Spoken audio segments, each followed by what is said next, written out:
You're watching the local news network, Pagosa Springs. A recent study conducted by Broadband Now, a firm that tracks the public's access to broadband, found that an estimated 42 million Americans still lack availability to fixed or wireless service. In areas where broadband does exist, sometimes cost is a barrier for the public to consume broadband. In rural communities, it is often the lack of broadband infrastructure that stands in the way. Jason Cox, a longtime resident and business owner of Pagosa Springs, who also works in the Broadband Services Management Office, is trying to fix both of these issues locally.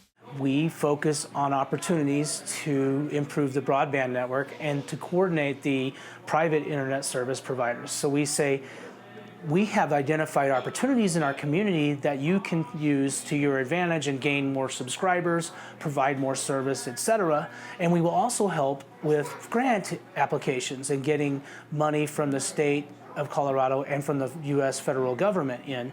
In fact, we landed a $467,000 grant in December, and we're using that funding along with other funding for a project that totals over $700,000, and it's going to serve about 3,000 residents in Archuleta County and businesses. New research from Internet Association, a UK-based organization, shows that if universal broadband was implemented, there would be a measurable boost to the economy. There are two main reasons why this can happen. One reason is that people's productivity increases with the use of broadband since it takes less time for them to complete tasks. The second reason is because broadband supports innovation within government, businesses, hospitals, and many other sectors. Broadband not only allows delivery of lots of modern conveniences, in fact, most of what we think about with traditional cable and satellite television now is converging into broadband platform. So it's coming over the different delivery mechanisms that we can use to move data around, and it connects Pagosa to the rest of the world. It also connects Pagosa internally.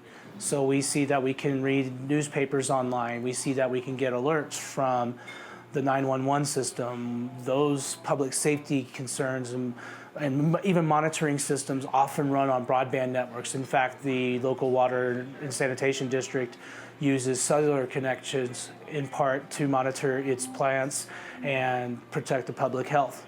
So broadband's really critical for all communities, not just cities, but rural communities really rely heavily on it. Pagosa Springs businesses and residents can expect to gain access to better broadband as soon as March this year. We've been working on this project since November of 2016, and we're finally seeing results. So the grant application was approved in December of 2019. We will see the money starting this spring and summer, and the projects will start in March of 2020.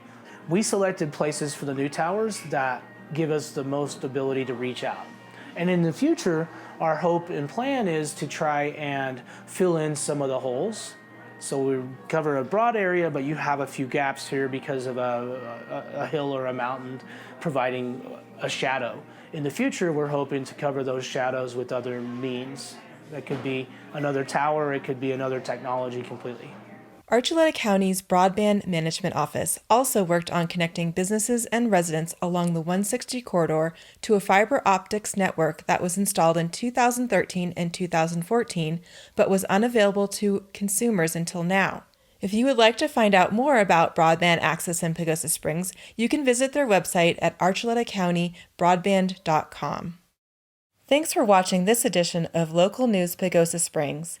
If you would like to see this story again, visit our website at pagosalocal.news, where you can sign up to have us deliver the news directly to your inbox.